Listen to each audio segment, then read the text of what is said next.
Hey folks, Gathering Storm and Thormun's Thunder, the two latest Heroscape waves, are available now, and I have received review copies from Renegade Game Studios, in addition to my own pre-orders of a lot of the product as well.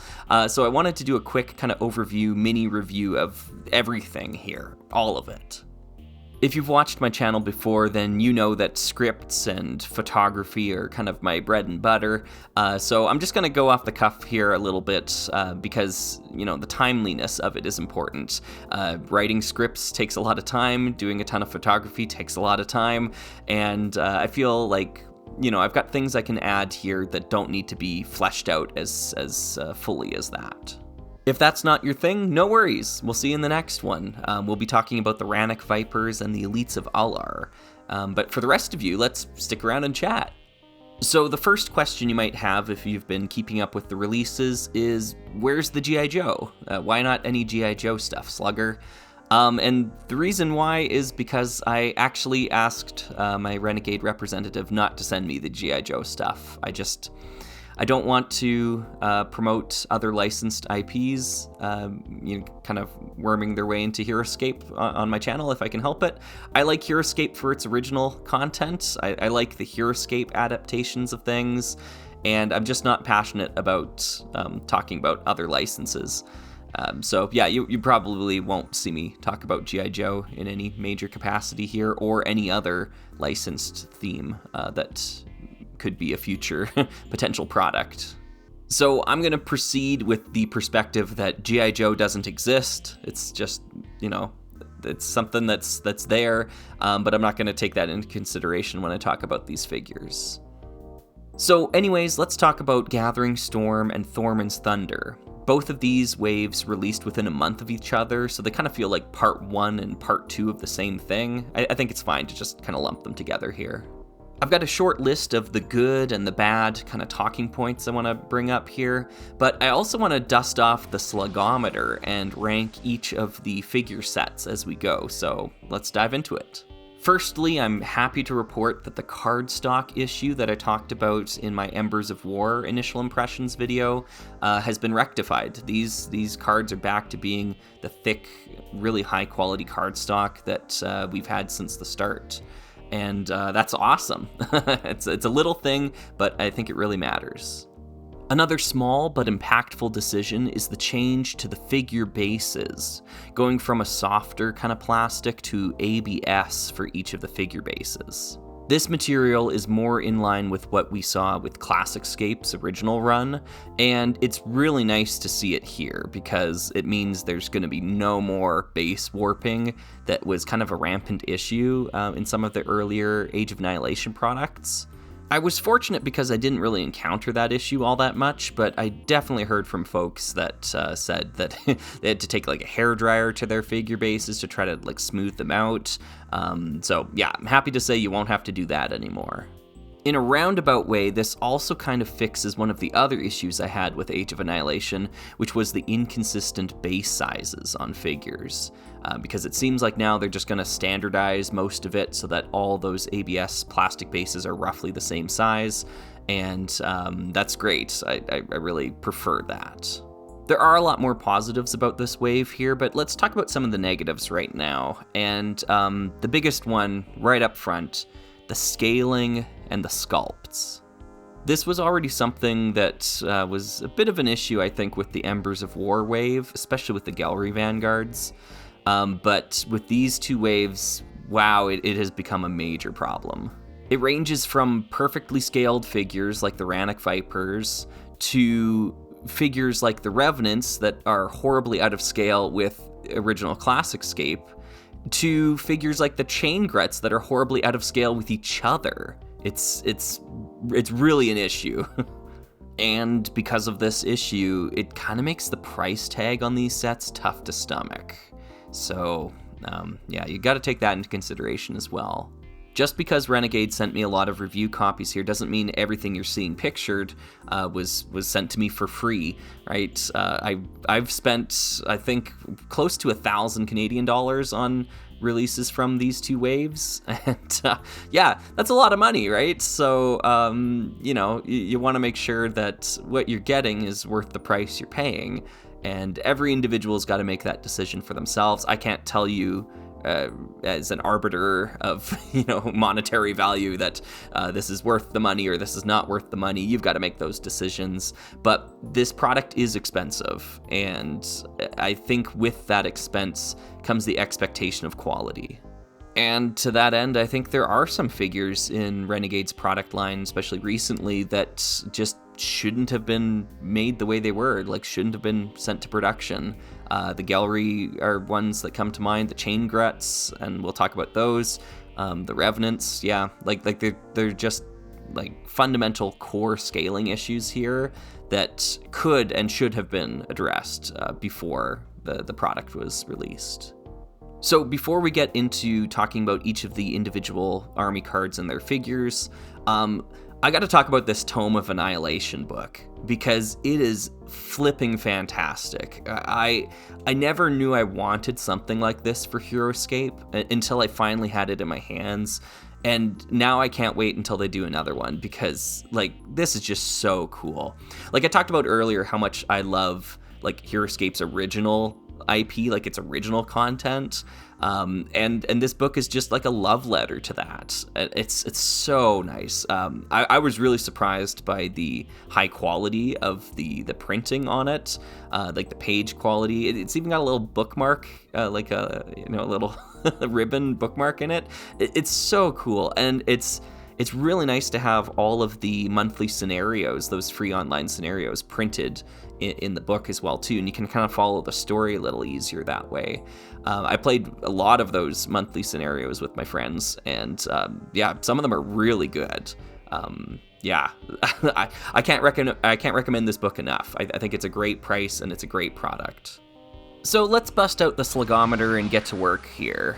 For those of you that are unfamiliar with the Slugometer, it's a relative rating system where you can either have 1 slug, 2 slugs, or 3 slugs as the score, and it ranks everything against themselves, not against some like objective sense of good or bad, right? So no matter what is thrown into the Slugometer, you're always going to get something with 1 slug, something with 2 slugs, and something with 3 slugs as the final score. Hopefully I'm making some sense here, but yeah, just kind of bear in mind that I'm ranking these figures against each other, not against what's come before, not against Classicscape or anything else like that, just against themselves. Also, I'm using this just to rank the sculpts and the physical paint applications, not so much the mechanical design of the army cards. I might comment on the army cards a little bit here, but I need to play them a lot more before I'm willing to say that this is a good design or this is a bad design, that sort of thing. This is just going to be skin-deep, surface-level commentary, nothing more. So first up are the chain gruts, and I'm giving them 1 slug. It's kind of a shame because I really love the theming behind them, this idea of colonialist orcs, but they've got so many scaling issues. It's really rough. The true tell here is that you can see that they're all wearing what are supposed to be identical sized backpacks, but they've all been like shrunken and expanded depending on the figure, like so that all of their like head heights are kind of in line, but some of them had to be like scaled up for that to work and some of them scaled down.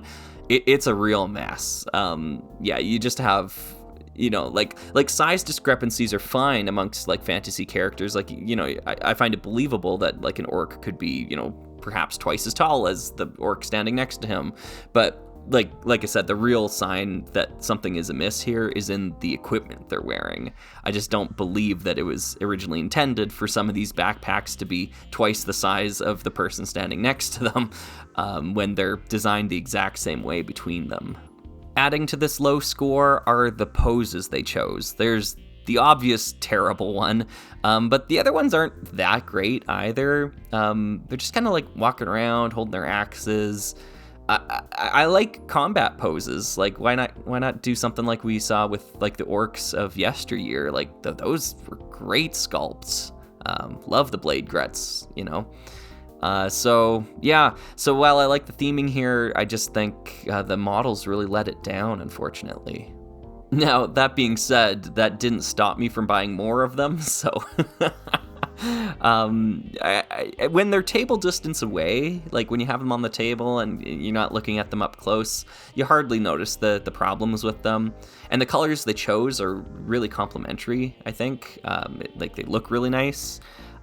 So, you know, if you want to go for the Orc Grut, Chain Grut army, you can definitely do it. I don't think it's necessarily something that you should avoid at all costs. It's a fun army to play, that's for sure. I just wish the sculpts were a little different. Somewhat redeeming the pack a little bit here is the Ramasaur Rider.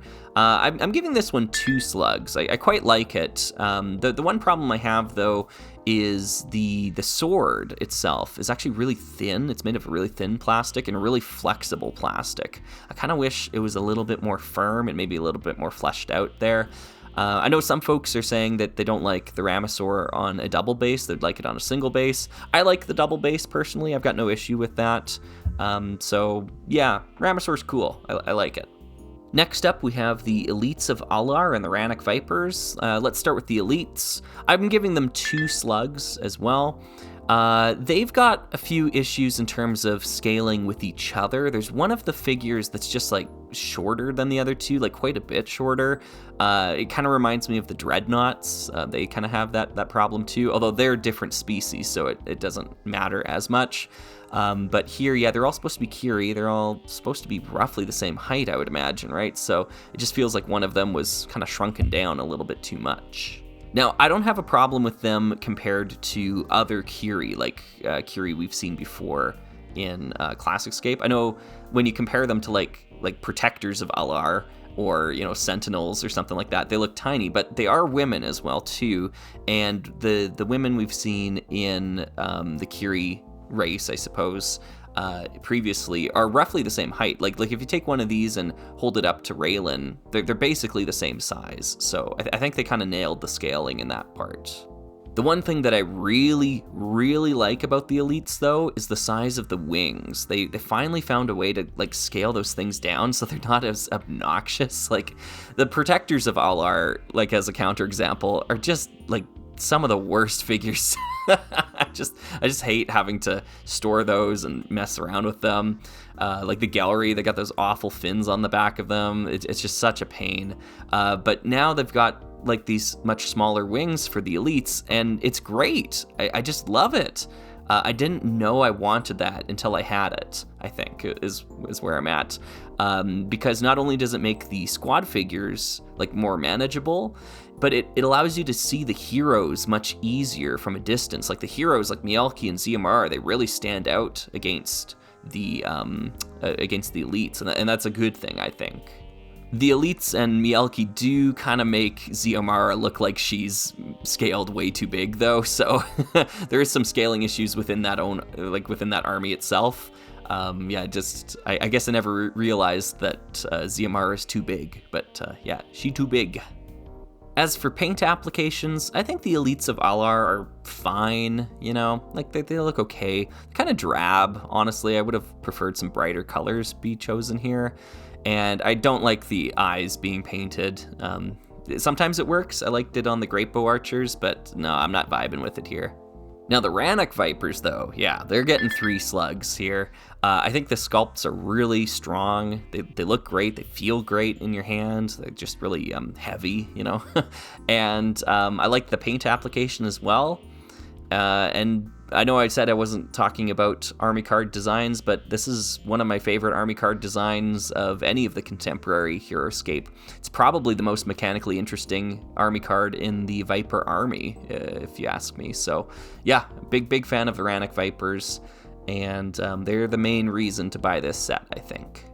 I've got a lot more thoughts to share on them, but I'll save that for the video. Most of the script is done anyways at this point. So next up we have Savaris 2.0, and Savaris is getting 3 slugs as well.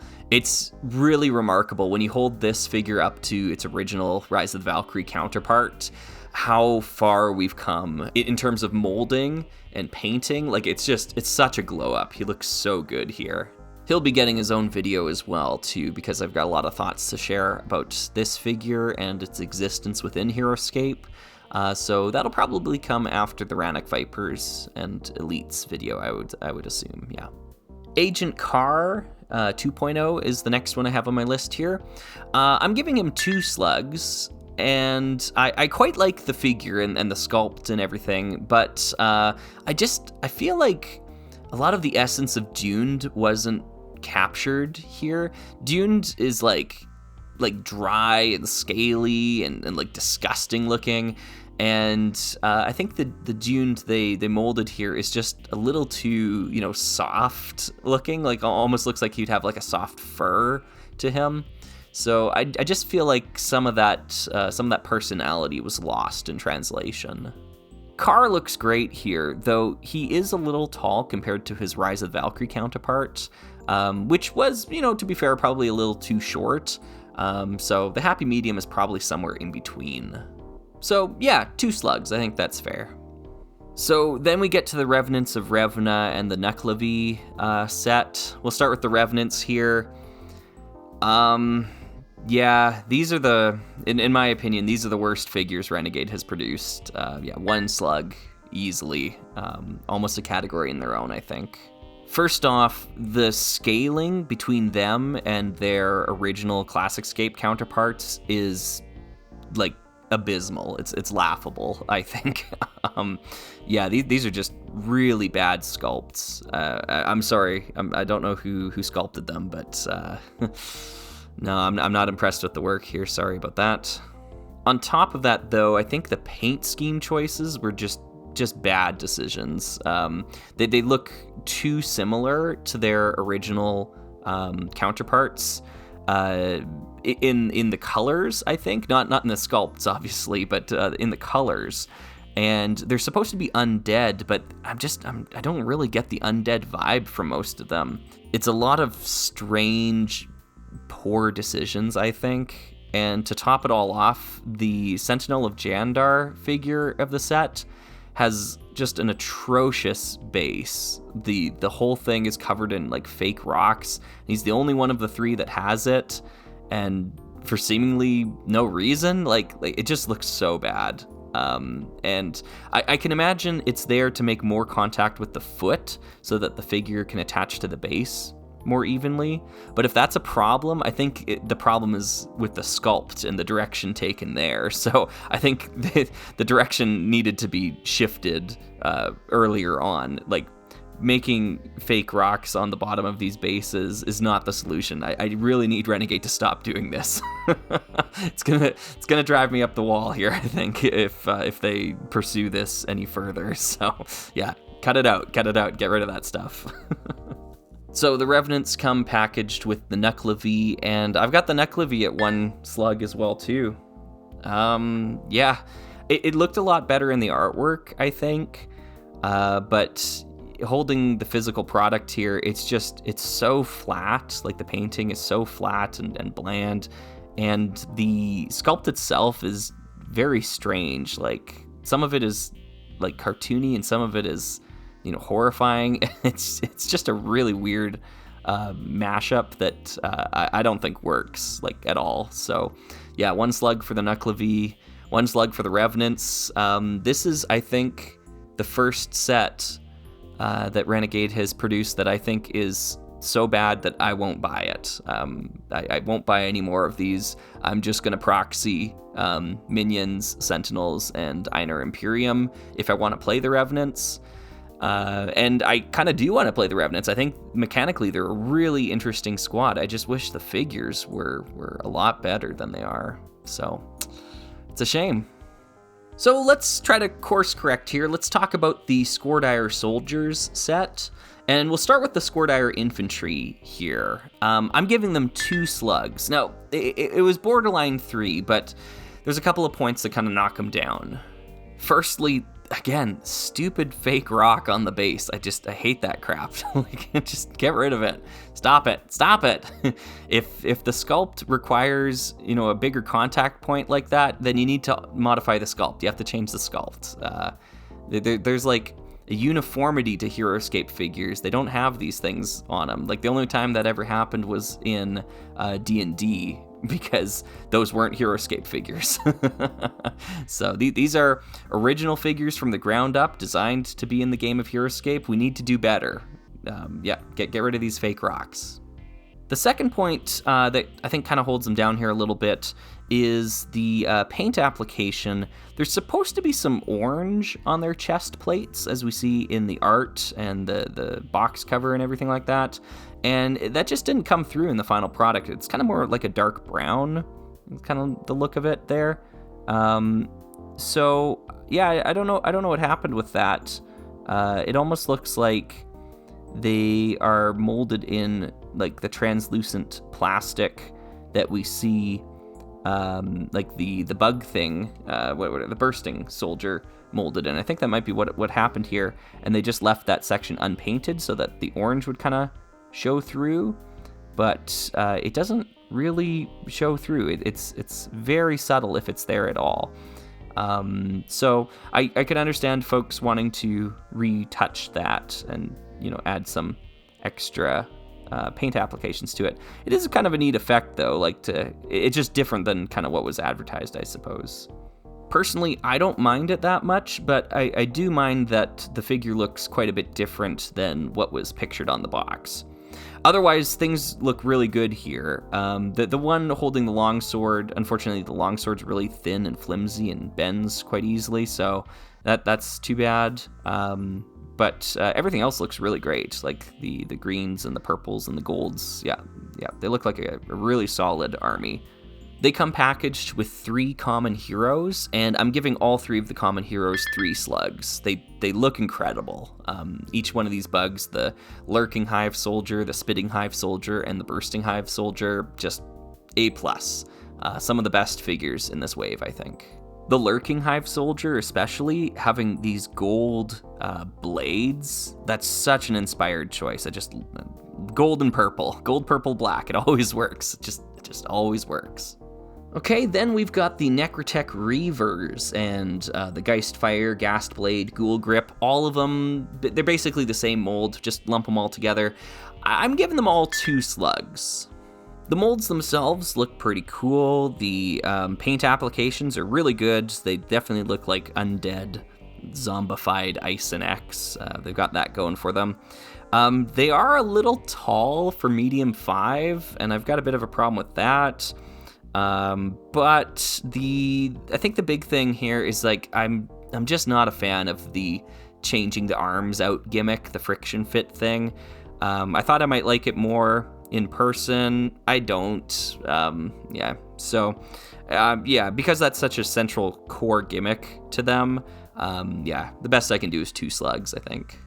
Obviously, your mileage may vary, and I really do appreciate how the packaging for them is one of the best values out there, because you get 2 of the same common squad in the box, along with the arms to make any of the common heroes. So you can just get a few of these boxes, like I did, and then now you have a fully functional army, and it's really cool to see. So lastly, we come to the Thormun and Kraken box. And in terms of mechanical designs, this is the one where I would just throw out the army cards. I don't like either of these designs at all. From a lore perspective, I kind of wish this box didn't exist at all. But I'm ranking the sculpts and the figures, and both of these are quite good, I think. I'm giving the Kraken 2 slugs. The tentacles are big and heavy, and they have the kind of teleportation effect that's going on with them as well too, and that's molded in a cool translucent purple plastic, and it looks good in person. It's a weird design, that's for sure. It's just kind of a bizarre choice. I don't know what made the Heroscape designers say Kraken, that's it, we're gonna do a Kraken. But whatever, power to them. It's kind of neat. And then Thormun, even though I hate that a Valkyrie General is getting a figure, they knocked it out of the park. It's, he looks remarkable. 3 slugs. yeah, I don't have much more to say about that. If they were in the future to do other Valkyrie generals, which I really don't want them to do, but if they're going to do it, and I can't stop them, I hope they do it like this. I hope they make them like a really great miniature. Beyond that, though, I kind of wish that Thormun was only like a campaign figure. Like, I kind of wish his boss card was the only card included in the set, and he didn't have a like more contemporary or multiplayer I guess focused army card. Like, I wish you couldn't draft him in your army, is what I mean. I wish that he was only reserved for scenarios. Now, I get that a lot of folks probably would disagree with me on that, but I still like having his miniature. Like he's a significant character from Heroscape's history. It'd be cool to get the other Valkyrie generals like this, but kind of like in the vein of like a non-transforming transformer. Have you heard of these before? Like they make transformers that don't actually transform, and they make them because they just want to have like a more show accurate depiction of a character, I guess. I kind of see this as like the same thing for me, where yeah, I like a Heroscape figure that I can't play, you know? Like a non-playable figure. I'm cool with that. If you want to do the other Valkyrie generals as non-playable figures that come with like boss cards that you can use in campaign setups or whatever, like that's really neat. The Thormun plus Kraken box was definitely the most luxury experience of all of them here. They're sealed in a way so that the plastic insert like holds them in place as well. It's really cool. And then they come with a like the boss encounter scenario is packaged in the box with the set, and I think that's just awesome, right? It just, you pull it out and you're like, oh yeah, here's this whole boss encounter in a box. Like it's really cool. I like the idea behind it, even though I kind of hate the idea behind it. All right, so that's a quick and dirty look at all of the releases for the Gathering Storm and Thormun's Thunder Wave. Let me know what your thoughts are as well, and also let me know which ones of these figures you'd like me to talk about in depth on the channel here. I hope to get to all of them eventually, but, you know, it takes time and effort to make the videos that I make, so there'll be some delays, and there's always more Heroscape on the horizon. It's just such a great time to be a Heroscape fan. So thank you again to Renegade for sending me all this product here. I can't wait to start photographing it more and writing detailed scripts about a lot of these figures. So until next time, folks, happy scaping.